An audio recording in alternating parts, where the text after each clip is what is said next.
Welcome to Louisiana, 1811. A place where the cane fields whispered and the river carried secrets too heavy for any book to bear. The night smelled of sugar and smoke. The German coast lay silent beneath the stars. A stretch of plantations built on human breath and bound by chains that never stopped tightening. They said you could hear it before you saw it, the rhythm of boots in the mud, the low hum of men who had learned silence as survival, and were now unlearning it. Before we begin, take a breath. Close your eyes for a second. Listen to the wind outside your window. Imagine the hiss of torches, the murmur of hundreds of voices rising from the darkness, shouting for a world that never came. For 2 centuries, this story was buried. Hidden under moss, drowned beneath sermons, forgotten by textbooks. But that night in January 1811, over 500 enslaved men rose from the shadows, machetes in their hands, torches in their grasp, and freedom burning in their chests. They marched for 2 days, through mud, through fire, through fields of sugar that glowed red with rebellion. They sang songs they had never dared to sing aloud. They called one another brother, not slave, and when they turned their eyes toward New Orleans, they believed they might finally walk there as free men. The plantation owners called it a disturbance. The newspapers called it a Negro uprising. The archives called it an incident. But for those who heard the drums that night, it was a revolution. A revolution that was meant to ignite the South, but was instead swallowed by silence. They tried to erase their names. They burned the bodies, hung the leaders, cut their heads, and placed them on spikes along the river road as a warning. A warning to anyone who still dared to dream. Yet even after the blood dried, the whispers never stopped. The field hands said you could still hear the footsteps marching past the cane rows when the moon turned pale. Old Creole women said their songs rose again whenever the wind carried the scent of sugar and ash. And a century later, a WPA interviewer wrote, "There are nights when the river talks, and the old spirits answer. This is not the story you were taught. This is not the story the textbooks kept. It is the sound of memory trying to speak through time." 1811, the Louisiana Slave Rebellion. The largest uprising of enslaved people in American history, and the one the nation tried hardest to forget. Now tell me where you're watching from and what time it is where you are right now. Because somewhere across this vast country, someone else is hearing this same story for the first time. And when enough of us remember, the river remembers too. There were names once: Charles Deslones Cook, Quamanahari. They were written in ledgers, then crossed out by bayonets. Some were carpenters, some were drivers. Some had once fought in Saint-Domingue in the fires of Haiti's revolution before being sold again into silence. And when the night came, they lit those fires again. No portraits remain, no graves. Only fragments, a letter from Governor Claiborne, a torn plantation report, a single burned page that calls it the most dreadful rebellion ever conceived. They say history is written by the victors. But in Louisiana, 1811, the victors were terrified. They didn't write. They erased. Yet erasure is never perfect. There are still echoes in the land, in the stories, in the rhythm of the drums that still haunt the cane. And so tonight we open that song again, not as rumor, but as record. Not as ghost story, but as testimony. Because these men were not shadows. They were soldiers of freedom. When the dawn came over the German coast, the smoke rose higher than the sugar mills. From La Place to Norco, the sound of drums had already faded, but the echo remained. A witness wrote, "The sky glowed red that morning. The air was heavy with the smell of sugar burning and something else, something human." They say the river never forgets. Maybe that's why on fog-heavy mornings, when mist curls low across the Mississippi, people still swear they see figures marching by, heads held high, feet steady, eyes fixed on a city that never welcomed them, marching toward a freedom that was never written down. Welcome to the story they tried to erase. The forgotten rebellion of 1811, the one that changed everything, even if the world pretended not to notice. Tonight, we listen. January 1811.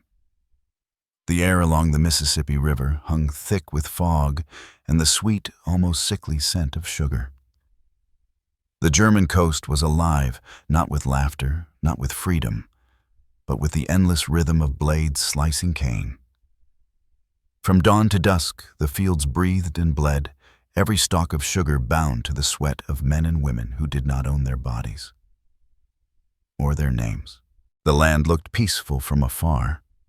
Rows of cane stretching toward the horizon, white houses gleaming under the winter sun, and the river curling like a silver vein through the earth. But up close, the silence was deceptive. You could hear chains rattle faintly under the song of birds.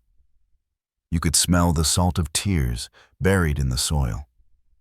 And when the overseer's horn called out in the morning fog, it sounded less like command, more like a curse.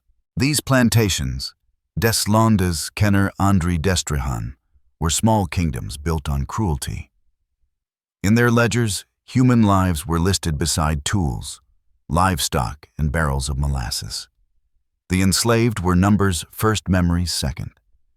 A man could be sold before he even finished his meal. A mother could wake up one morning and find her child gone, a transfer of property recorded neatly in the books. And yet, even here where ownership replaced identity, something still breathed beneath the surface. The people who worked the cane fields had brought more than just labor from Africa and the islands of the Caribbean. They brought memory. They brought rhythm. They brought the old gods and the old songs, even if they had to whisper them beneath the roar of the mills. At night, when the overseers slept and the fireflies danced in the dark, the sound of quiet drums sometimes floated through the cane. Not loud enough to wake the masters, just enough to remind the people that silence could still hold power. They called it talking through the ground, feet tapping hearts sinking the faint pulse of rebellion, kept alive by rhythm alone. There were stories, too, whispered like prayers never written down. Stories of a place across the ocean where the enslaved rose up and became free. Saint-Domingue, they called it. Haiti. Some of the men here had seen it with their own eyes before they were captured again. The flames, the banners, the cries of liberty in Creole tongues. Others only heard it through the grapevine, a rumor that grew teeth and became a dream. And that dream spread like wildfire through the quarters. In the cane fields, in the kitchens, in the wooden cabins that leaned against the muddy banks, people spoke of it in code. They called it La Liberté des Morts, the freedom of the dead. Because to be free in that world was to risk everything, even life itself. By 1811, Louisiana was young, but already heavy with contradiction. The Louisiana Purchase had placed it under American rule just 8 years before. The Spanish were gone. The French were fading. The Americans were coming with their cotton money, their whips, their hunger for expansion. The enslaved saw the change not as hope, but as another mask of the same master. The soundscape of the river changed too. Steamboats were beginning to replace flat rafts. The churning paddles echoed through the night, blending with the wind, with the calls of frogs and the distant songs of those who worked until their hands bled. To travelers drifting past the plantations, it might have looked serene. The dark silhouettes of cabins against the starlit fields, the glow of fires burning low. But beneath that calm was tension. Something electric, something waiting. Charles Deslandes knew it. He was not born a slave, not in the way others were. A Creole man trusted by his master. As a driver, he moved between the world of the enslaved and the world of the owners. He carried messages. He organized labor. He heard things. He learned patterns, how the guards rotated, where the weapons were stored, which nights the patrols grew lazy. And every time he watched the overseer whip another man into the mud, the rhythm of that whip sank deeper into his chest until it became a beat he could no longer silence. The cane fields were strange at night, beautiful and cruel in equal measure. The moonlight turned every stalk into a blade, shimmering silver, sharp as memory. And when the wind passed, it sounded almost like whispers. like the fields themselves were speaking. In the cabins, the fires burned low. Men mended their clothes by candlelight. Women hummed lullabies to children who would one day learn what it meant to live without owning even the right to dream. And in those same shadows, they shared news about the uprisings in the islands, about talk of freedom in New Orleans, about men who dared to run and never returned. Every so often the silence would break with a single sentence, "One day, it will happen here." That day was coming, but no one could predict how fast. The records tell us the winter of 1811 was mild. The river was high. The harvest had been good. The overseers were relaxed, too relaxed. There were rumors that Deslondes and others were planning something, but rumors were as common as rain. The masters laughed them off. "The Negroes are too frightened," one of them wrote. "They sing too much to fight." But those songs, those quiet, trembling songs, were not of fear. They were of memory. They were of something older than the whip. Each word was a seed, each note a signal. In the early evenings, as the sun sank and the air filled with the buzzing of cicadas, the enslaved would gather by the edge of the fields, under the same oak trees that had seen generations come and go. There they whispered of the spirits who walked with them. They asked the river for strength. They prayed in languages their masters would never understand, and then they waited. The night before it began, the sky was strangely clear. The stars hung low, bright, and heavy over the fields. The drums were silent, but the hearts of the men beat in perfect unison. Some would later say they saw a figure moving through the cane-tall, barefoot eyes shining like embers. Others said it was just the moon. But the elders knew better. They said it was the Loa, the spirit that guides the oppressed into action. And when the first torch was lit, they said the river turned red, not with blood yet, but with reflection. The fire of a beginning. The light of something too long, buried, finally rising to the surface. The wind shifted that night. Dogs barked, horses stirred. Somewhere far downriver, a bell rang, one of those small, meaningless plantation bells that told time to the enslaved. But to the men in the cabins, it sounded like a call to arms. In that moment, the German coast held its breath. For years, the land had known only submission.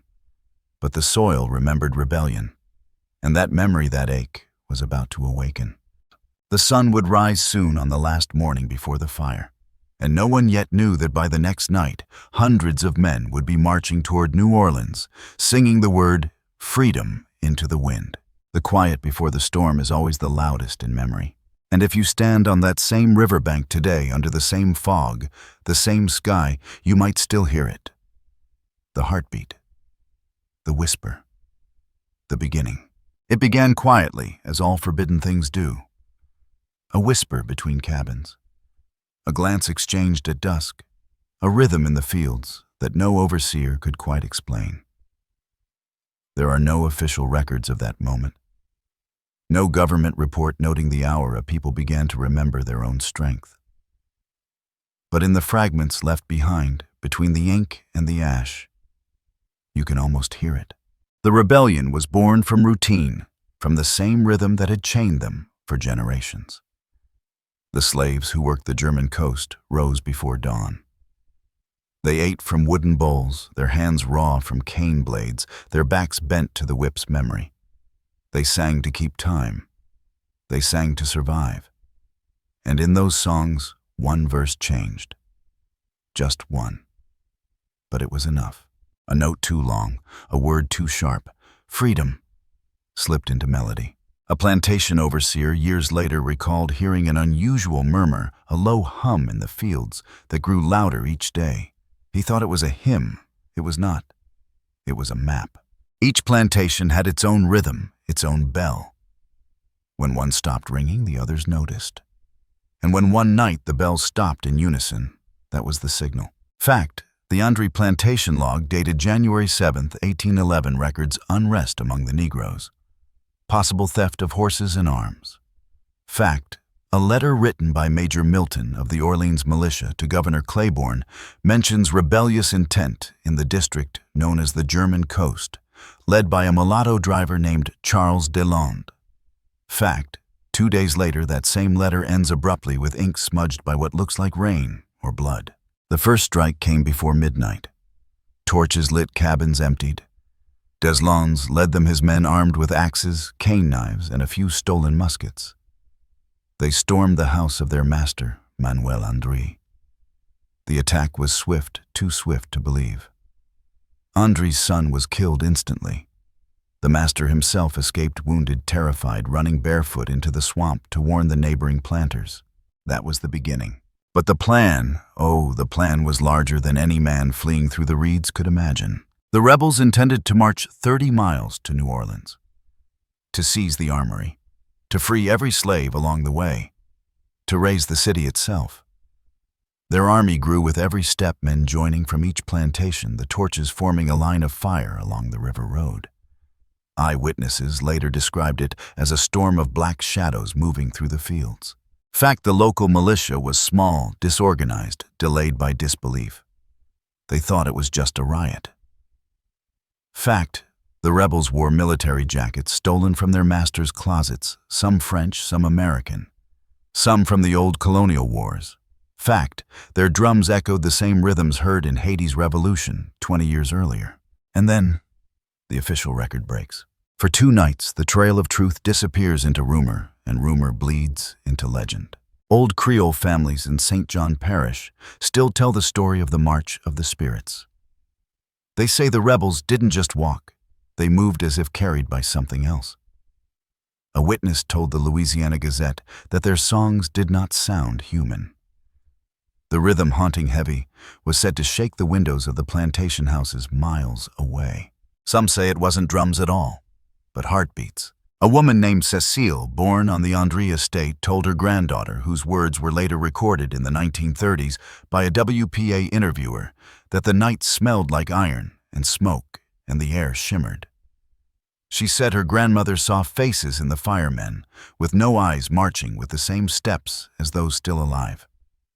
"They say the old ones came back," she whispered. "The dead who had never been buried right. The river gave them back for one night." Fact or folklore, who can tell? But in the history of the oppressed, both live side by side. The rebellion spread fast. From plantation to plantation, the flames jumped like wild wind. In the distance, travelers on flatboats said the horizon looked like dawn, though the sun had long since set. And over that false sunrise rose the chants of men whose names the world refused to remember. By the second day, panic ruled the coast. Planters fled. Some escaped upriver, others down to the city, their carriages loaded with what they could carry: gold ledgers, children fear. In their haste, they left behind letters half-written, describing what they saw.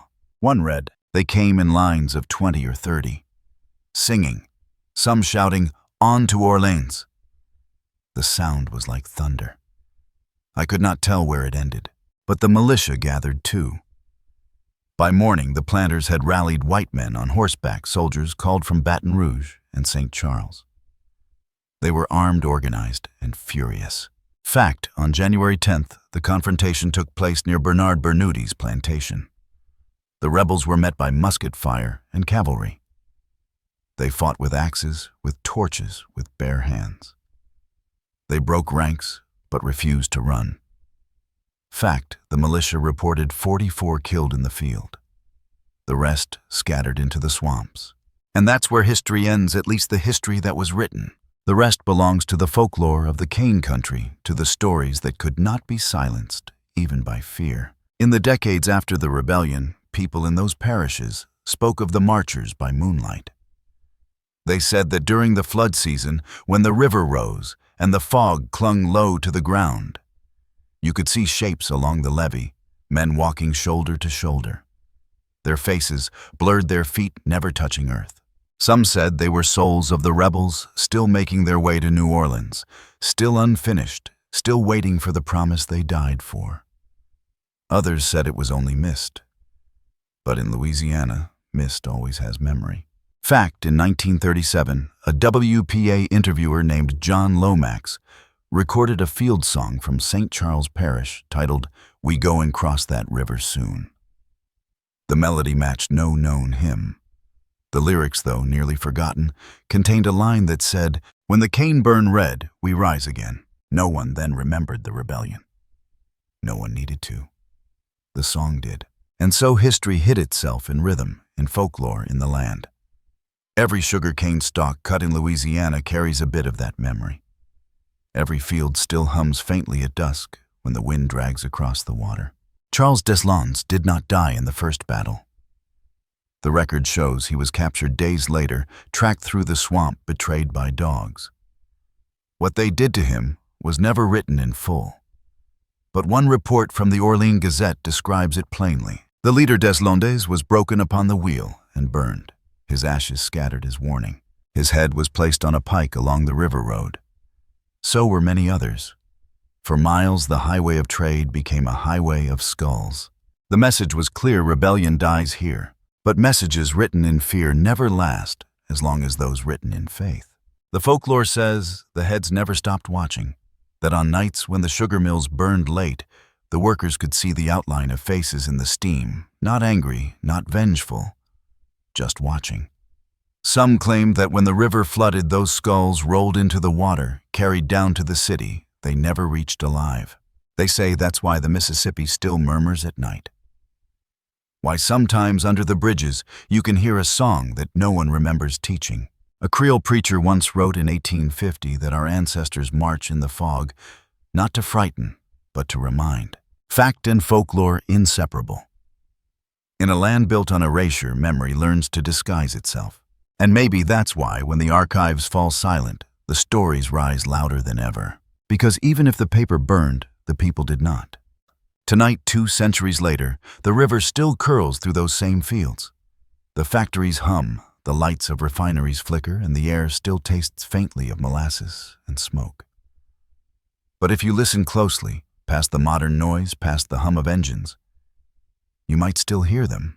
The sound of men marching through sugar and mud. The sound of songs without names. The sound of history refusing to stay buried. That's how it began. That's how it survived. Not through ink, but through echo. And that echo is still calling. Night in the cabins was never truly dark. The fire always glowed small, trembling, alive. The smell of ash and sweat clung to everything. Wooden walls breathed in the heat of the day and exhaled it back into the night like ghosts sighing. A single flame flickered, reflected in the eyes of a man who hadn't slept for days. Charles Deslandes sat still. His hands rough, his shirt torn where the overseer's whip had kissed it earlier that week. He held a fragment of rope between his fingers, twisting it slowly, as if trying to remember something older than pain. Outside, the frogs sang, the river murmured, and somewhere far away, a dog barked once, then fell silent. He wasn't alone. In the corner, Kwamana crouched low, his shadow stretching against the wall, tall, quiet, and patient, like the trees he once called home. Kook leaned near the fire, sharpening a blade that was barely more than a piece of metal beaten flat. Every scrape echoed like thunder in the tiny room. Charles spoke softly, not as a leader, but as a man whispering to history itself. Tomorrow, we don't crawl no more. Kook looked up, eyes gleaming. You sure they ready? Charles paused, the rope in his hand stilled. They've been ready since the first chain closed. Outside the cabin, a shout stirred a girl no more than 7, lying on a straw mat beside her mother. The mother, Marie, listened to the men's voices, her heart heavy, her mind torn between pride and terror. She had seen rebellion before, not here but in Saint-Domingue years ago, when the fires rose high enough to turn night into day. She remembered the screams, the freedom, the blood that followed both. She pulled her daughter closer and whispered, "Sleep, bébé. Sleep before the world changes." In the field huts, word spread without words. Men pretended to sleep, but listened through the thin walls. Women prayed without sound. Even the wind seemed to hesitate, as if the earth itself understood something sacred was about to move. A man named Gabriel sat by the doorway, his leg lame from years of labor carving a piece of driftwood into the shape of a bird. He didn't plan to fight, his body couldn't, but he would stay awake to hear the sound of it the moment when silence broke. He said, "When they start walking, I'll know my life meant something."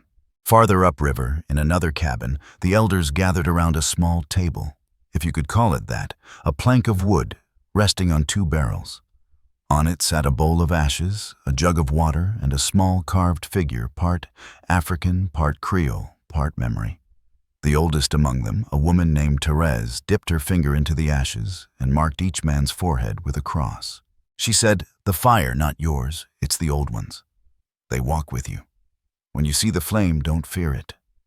That's them showing you the way." Kwamana bowed his head not out of religion, but out of respect. He had come from Africa long ago, taken in chains. His body aged, but his eyes still carried the ocean inside them. He remembered songs no one else knew, words no one could translate. But when he hummed them, the others felt something shift, like the ground beneath them was listening. And in that dim cabin for a moment, they were not slaves. They were men again, men standing at the edge of something vast and irreversible. Fact, later testimony from captured rebels describes a gathering the night before the uprising. They prayed together, one report said, but not in the Christian way. Another wrote, they spoke of the river as though it were a god.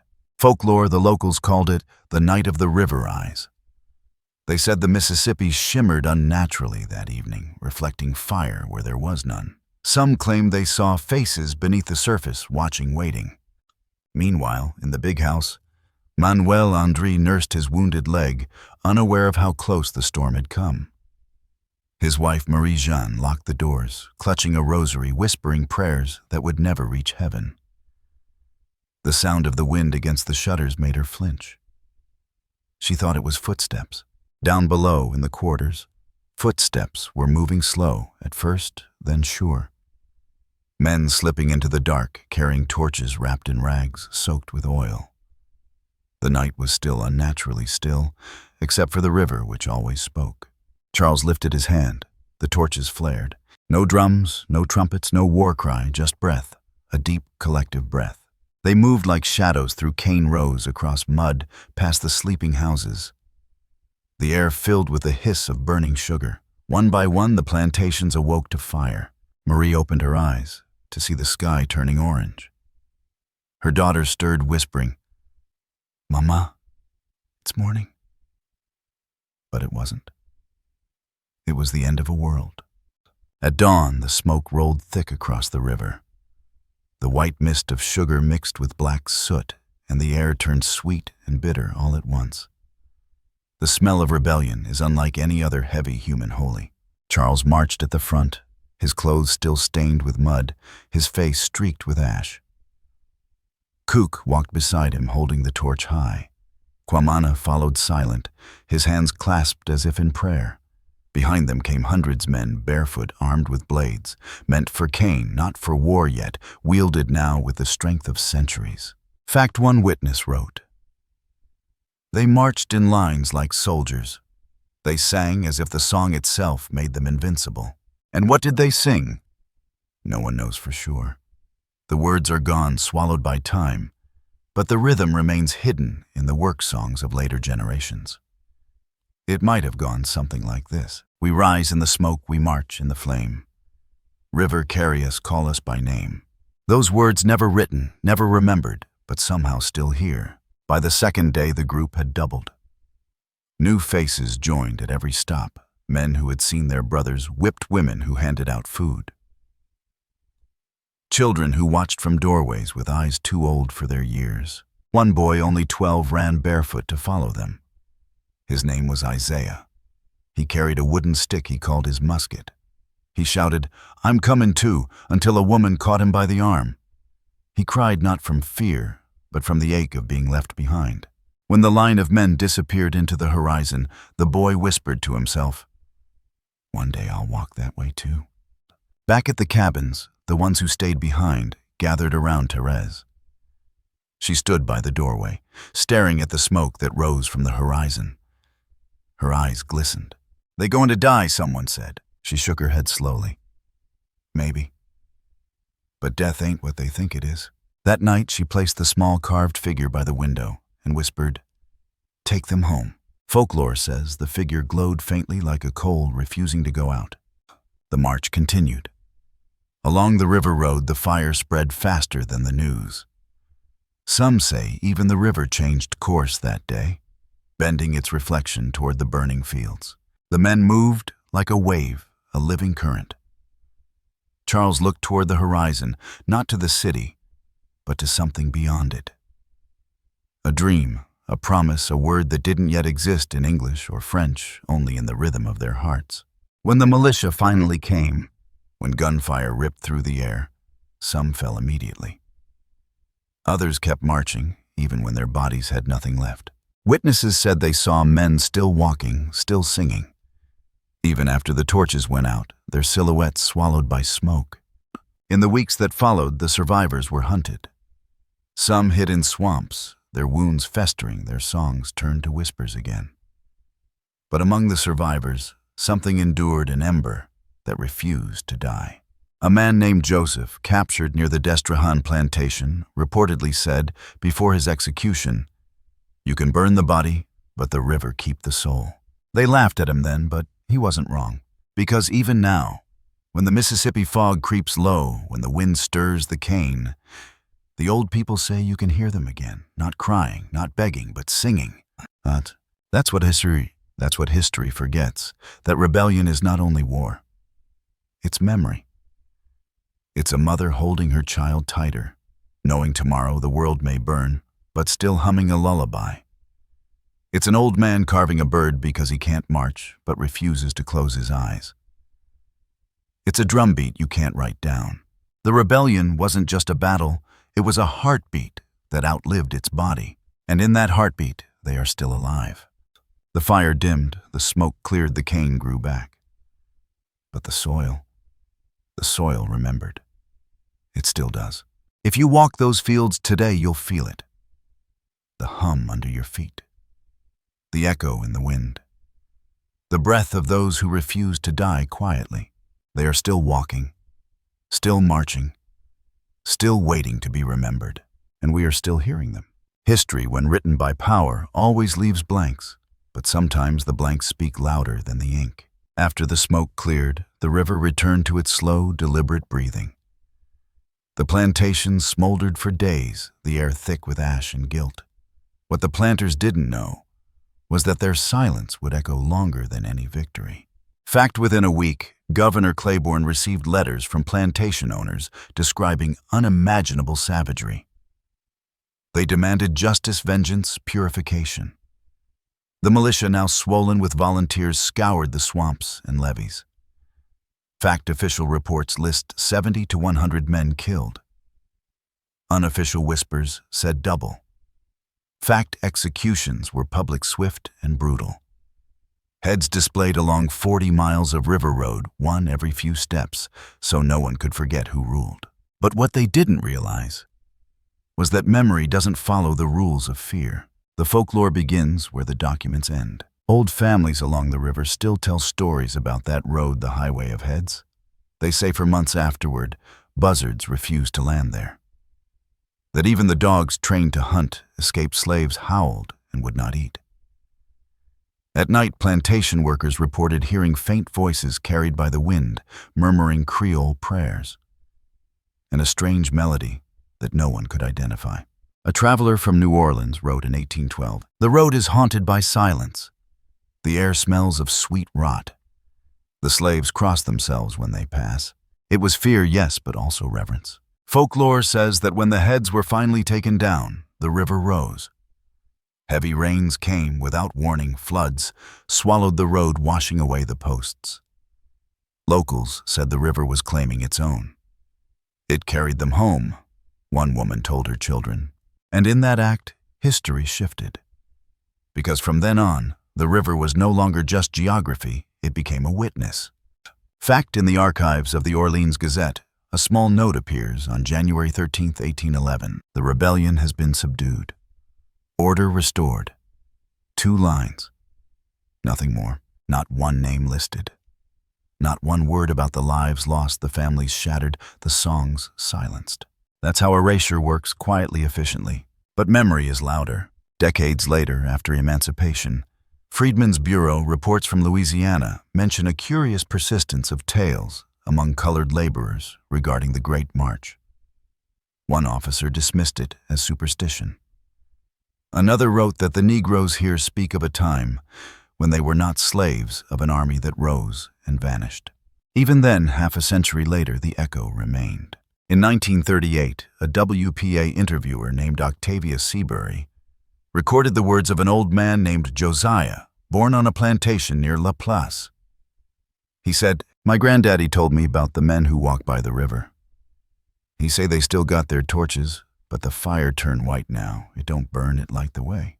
When she asked him if he believed the story, Josiah just smiled and said, "Belief don't matter. River remember." That's how folklore keeps the pulse. When history forgets, the river remembers. In churchyards of St. John Parish, an old hymn still surfaces. "We'll meet on the levee where the waters shine." No one knows who wrote it. No one knows when it began. But the melody follows the pattern of 19th century work songs, syncopated by cane knives tapping the rhythm of survival. One verse long misheard seems to say, "Heads high on the road, eyes to the flood." But some elders claim the real words were, "Rise high from the road, fly to the flood." A transformation from terror to transcendence. Fact, in 1883, a researcher from Tulane University noted in his field diary, among the Negroes of the German coast persists the notion that certain souls became part of the river after the revolt of 1811. He dismissed it as primitive mysticism. But even his own handwriting trembled, as if the pen itself hesitated. The folklore deepened over generations. In the early 1900s, sugar workers told of the men in white fog. They said that before storms, shapes appeared by the levee, walking in silence, disappearing when the thunder rolled. The old folks said those were the watchers, the souls of 1811, making sure no chain would ever close again unnoticed. During the Great Flood of 1927, survivors in St. Charles Parish told the Times-Picayune that the levee broke where the old heads once stood. They said the water came not as punishment, but as release. And then there were the dreams. The descendants spoke of them, the recurring dreams that came without warning. Always the same image, a long road, lined with fire, a man with one arm carrying a torch, another singing, though his mouth bled. "They walk past my window," said one woman. "They never stop. They just keep going." Some called it haunting, others inheritance, because trauma leaves footprints in bloodlines. The body remembers what the mind cannot. Fact, the rebellion vanished from textbooks. It wasn't until the late 20th century that scholars began piecing it back together.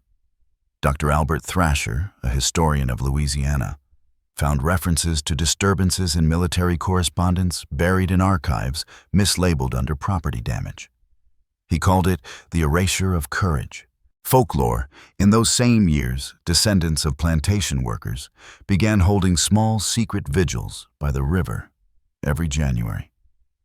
They brought candles, poured rum on the ground, and sang songs that blended church hymns with Creole chants. They called it lighting the way back. Some brought soil from the cane fields, saying the earth itself needed to remember. Fact, 1991, St. John the Baptist Parish. A worker uncovering an old ditch found fragments of bone and rusted iron shackles.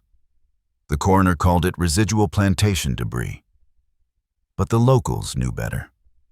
They said, the river finally giving them up. That night, thunder rolled through the sky was clear. The documentary record and the spiritual record, two halves of the same mirror. When you look long enough into one, the other starts to appear. What is the truth of 1811 that 500 men rose and fell? Or that 500 spirits still walk the river road every January, maybe both? Because every rebellion has two lives, one written, one remembered. And in Louisiana, the remembered one never died.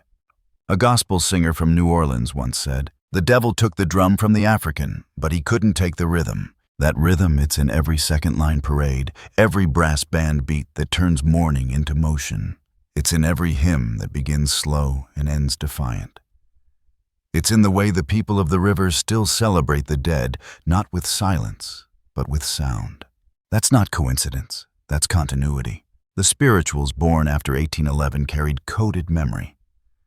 Songs like "Didn't My Lord Deliver Daniel" or "Wade in the Water" weren't just Christian, they were camouflage. Beneath the words was a map. Beneath the melody, a memory of those who waited, marched, burned, and vanished.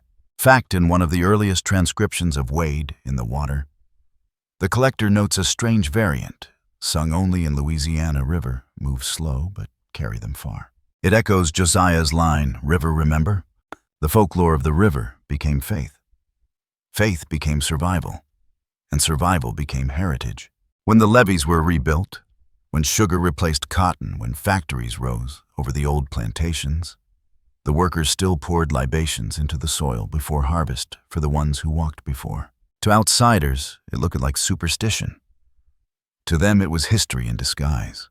Even today, when the January fog drifts thick over the water, the locals say the torches return faint flickers along the road, too high to be car lights, too slow to be tricks of wind. They say if you follow them, you'll hear the sound of marching feet, and when you stop to listen, it stops too. It's not haunting, it's remembrance, because the rebellion was never just about death, it was about unfinished purpose. And the living still owe it an ending. History's paper trail ends in blood and bureaucracy, but folklore keeps writing. And somewhere between the two lies truth. Not the kind taught in classrooms, but the kind whispered in fields, sung in work songs, traced in dreams. The rebellion didn't vanish. It transformed. From fire into rhythm, from bodies into echoes, from fear into faith. And every January, when the river mist curls low and the sugar fields hum, that transformation completes its circle. They say the dead still march not for vengeance, but for recognition. They're waiting to be named again. And maybe that's why we tell their story now. Because every time we speak their names aloud, every time we remember what the river refused to forget, the rebellion breathes again. And in that breath, history finally sounds human. The river never sleeps. It only pretends to. And when it dreams in whispers. I came here once to the German coast 200 years after the rebellion. The road is paved now, lined with power lines and cane fields that grow higher than a man's head. The sugar mills still hum their smokestacks, painting the sky gray. Tourists pass by without knowing that under their tires lies 40 miles of forgotten bones. You don't see history here, you feel it. It sits in the air, thick and damp. It moves in the grass when the wind sighs.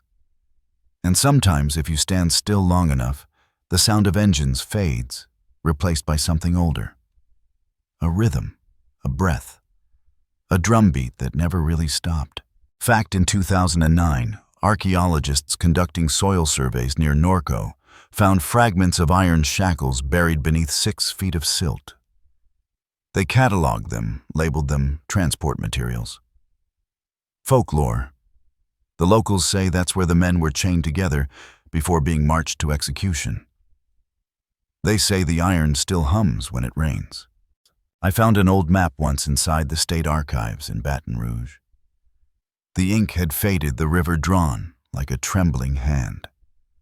There were tiny marks along the levee's small crosses with numbers beside them. A note scrawled in French têtes exposées, heads displayed. 43 crosses, 43 souls, the rest uncounted.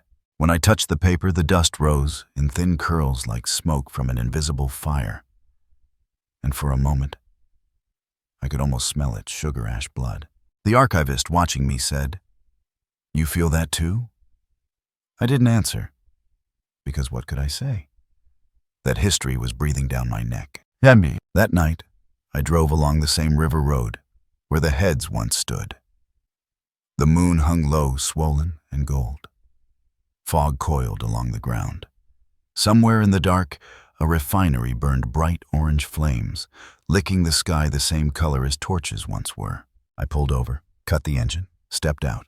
The air was heavy like the space before thunder. The hum of machinery faded until all I could hear was water slow and constant. And then, footsteps. Soft, steady, rhythmic, as if someone walked through mud not far away. I turned, but the road was empty. Still, the sound didn't stop. Another step, and another.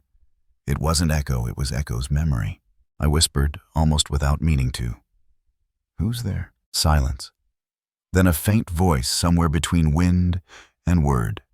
"We still walk." Fact, there are no ghosts in history books.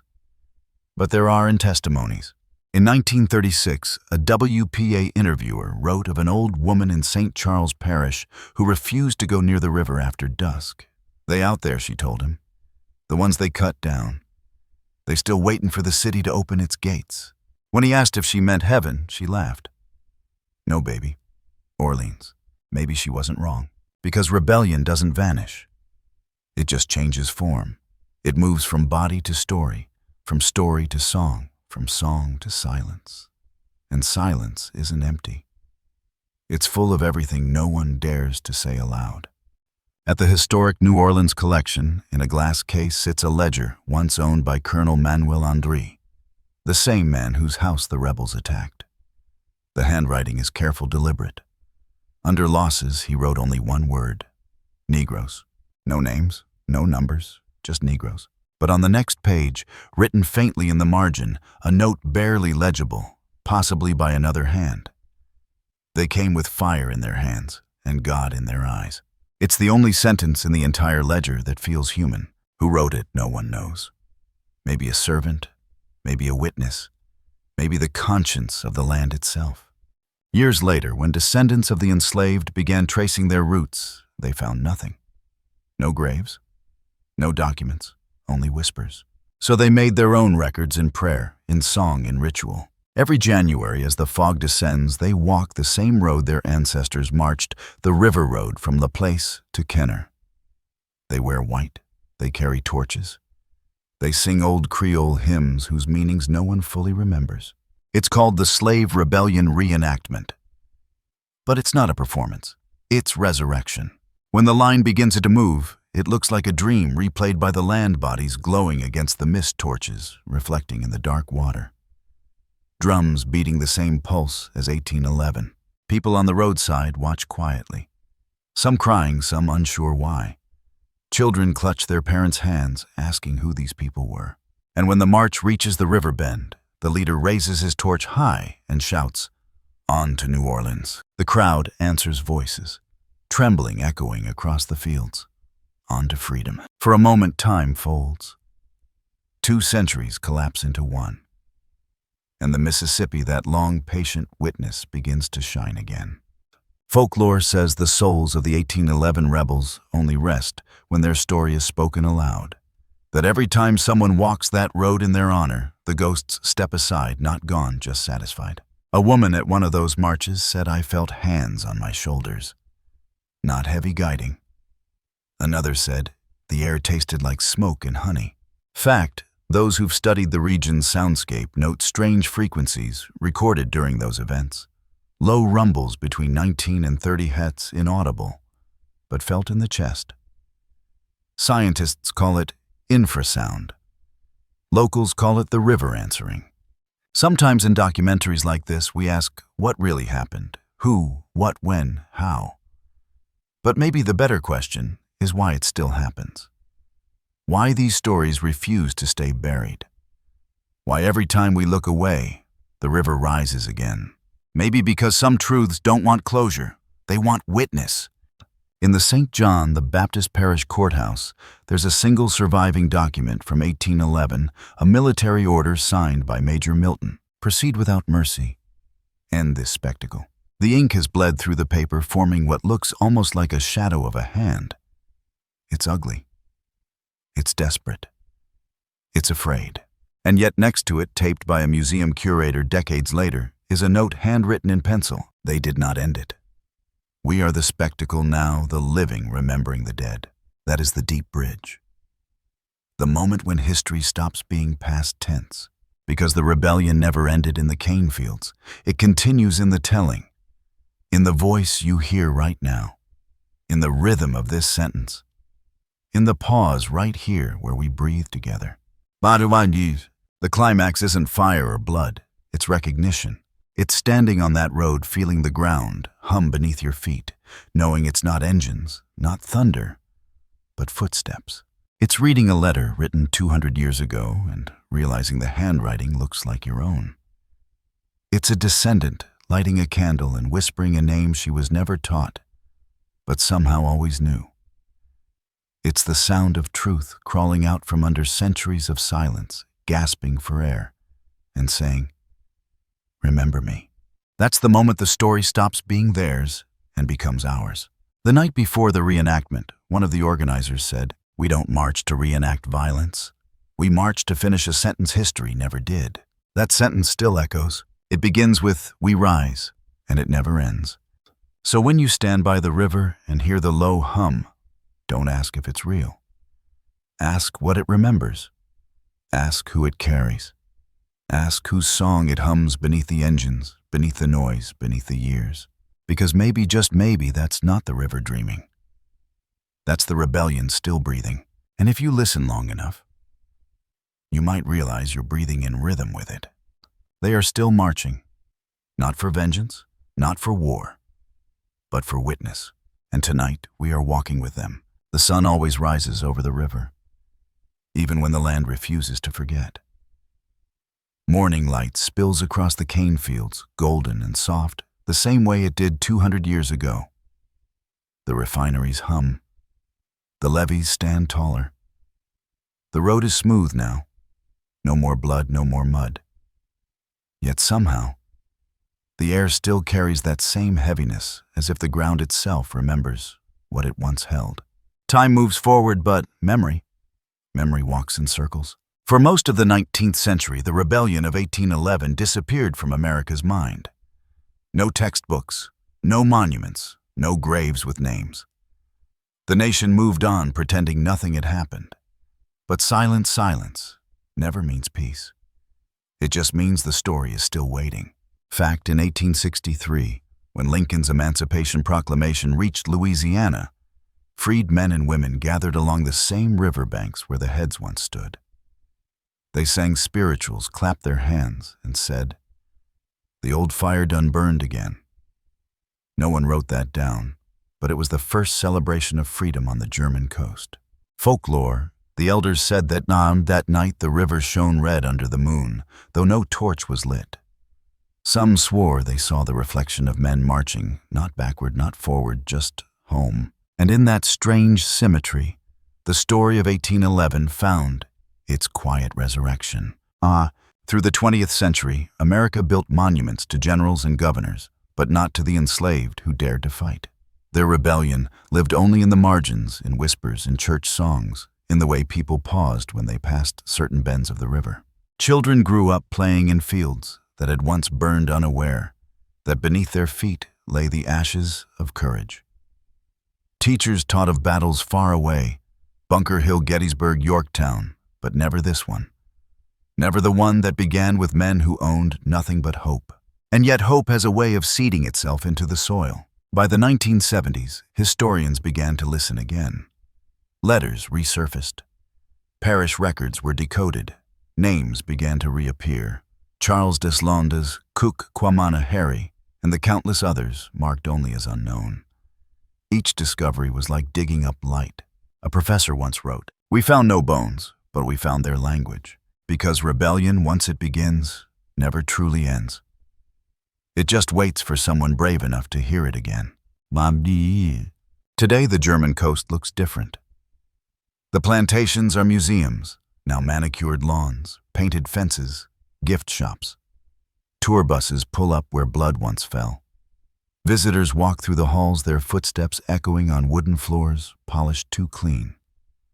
Guides tell stories about furniture, architecture, trade. But sometimes in the middle of the tour, a silence falls. Someone asks, "Wasn't there a rebellion here?" The guide hesitates just a second too long, then nods. Yes, there was. And for a fleeting moment, the air shifts. The past stirs. The walls remember, because memory, no matter how deeply buried, always finds a way to breathe again. On the anniversary of the uprising, descendants gather along the river road. Not in mourning, but in communion. They light candles, sing in Creole, and English pour libations of rum and water into the soil. Each drop an offering, each song an answer. The younger ones film it on their phones. The elders close their eyes and hum along.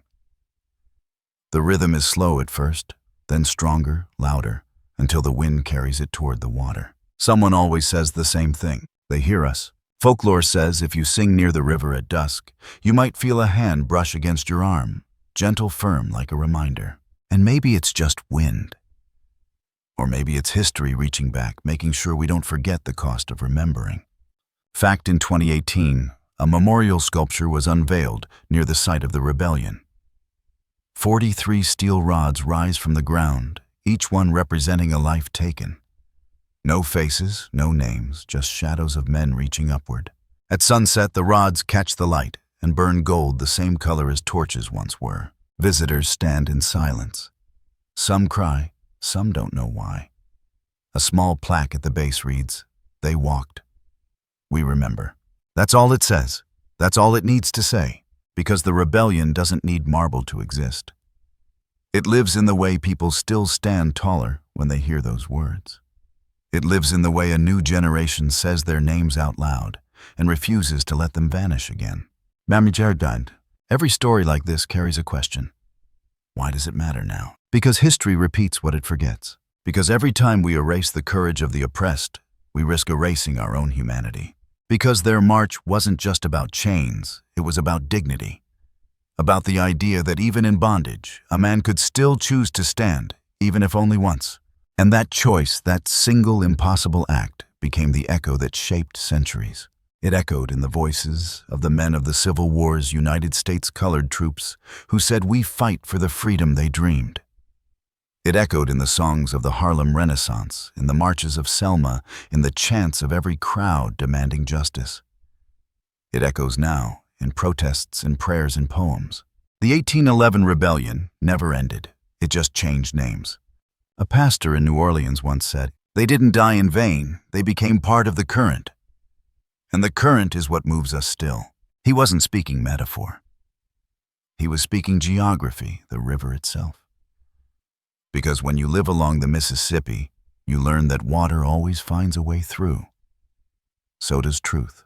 And sometimes when the levee hums and the mist drifts low, you can almost see it, that line of light along the water, like torches still moving in the distance. Maybe it's reflection, maybe it's remembrance, maybe it's both. Yassat. Even now the fields grow thick. The workers cut cane with machines instead of knives. But the rhythm hasn't changed. It's the same tempo, the same heartbeat.